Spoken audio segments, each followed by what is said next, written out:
What's going on? Hey, what are you doing? Walking up and down the pathway. Hey, what's wrong? What do you want? You hungry? Come on, let's go. Come.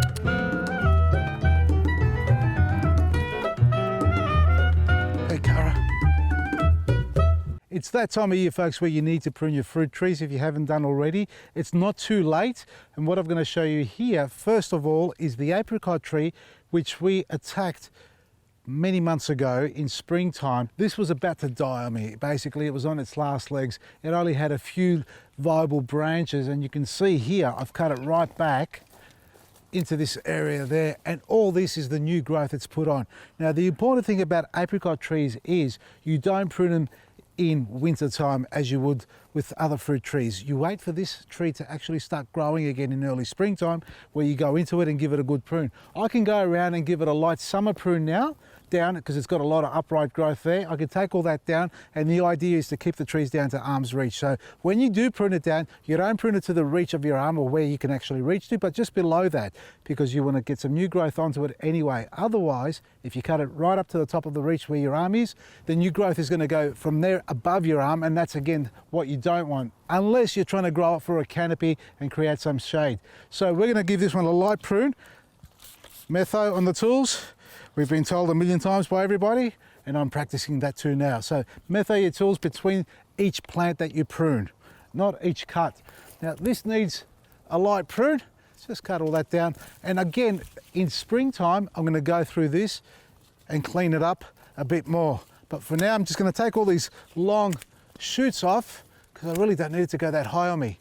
We nearly lost this tree last year. You can see all the old wood.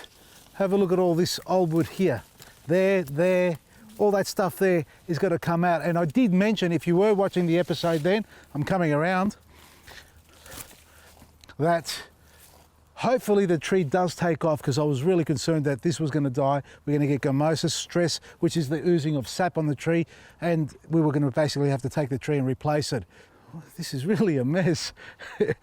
We were hoping it to put some growth on, but really it's put on more growth than I anticipated. I've got about 15 or 20 branches coming out in the middle here that I've really got to thin out, and it's a little bit difficult to see. But I can see the ones that I am going to take out quite easily, these little wispy ones down here that are useless. They're not going to do anything for me and just become congested as they thicken up. So just for now, that's as much as I think I'm going to do with this tree. Once I remove all these, and then I'm going to revisit this in springtime.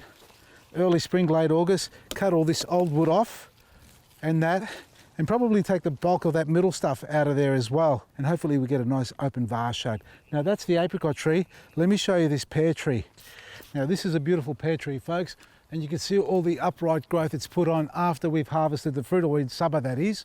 So there's no fruit left on this tree. About a month ago it is. I could have pruned it back earlier, but I'm going to tackle it now. It's not too late. It's still got a lot of vigor on it. You can see it's holding on pretty well, the green color, and we've got a lot of good fruit bearing spurs or buds here all over down below. And I'm going to take all this upright growth back down to a couple of buds, and hopefully they start producing fruit so they don't put on so much growth. There's a fair bit to cut out of here, but it's got to be done, otherwise it's just going to get out of control. And if you notice this here, that's our fruition fruit fly trap. For those who suffer with fruit fly in your garden, I really do pity you, and you don't want to have that in your garden, in anybody's garden. But if you do have that problem, rest assured this stuff here is the best trap you'll ever find in Australian markets that's going to catch the egg-laying female fruit fly. It is in the season for it, and you want to be prepared, because you want to be proactive, not reactive, because once it appears, it's pretty much too late by then. This one. Yep, birds will love that one. That's what the birds do when you don't get to them first. If you don't know why we're doing this in summer, the benefits of pruning is that you actually stop the vigor on a tree. So if you were to prune this in winter time, you're basically putting the tree into a stage where when it comes to springtime, it's going to put on new growth straight away. By pruning it now, you're giving the tree a chance to react and calm down and accept the haircut it's just received. So then by springtime, rather than putting on all this wonderful foliage and growth which becomes non-productive, instead you start to get a lot more flower and more fruit setting on the tree. So a summer prune is vital if you want a productive tree. If you want productivity on your tree to produce lots of wonderful fruit, Well, prune in summer and again a little bit in winter and thin it out because it's too hard to see all the intricate prunings that you need to do now. You need the leaves to fall off. Now I'm deciding whether I take off that top branch completely and bring it right down because there's a bit of fruit up there, fruit bearers. You know, I'm going to have to bring it down because what did I say? If you can't reach it with your hand, it's got to come down. So that one there's coming down to just below the height of where I could reach. Breaks my heart because there's a lot of fruit bearing spurs here, but it's going to come down just there and take that off there too, and that one there. A couple of more here and there to do.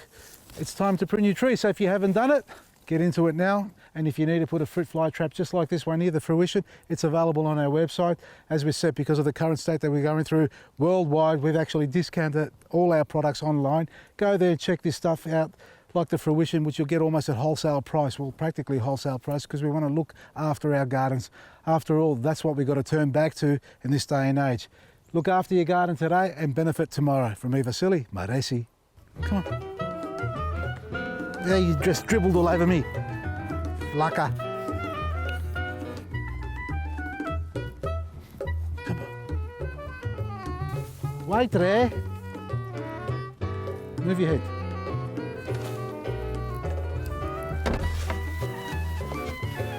Cheeky bugger. What, you want some too? Here.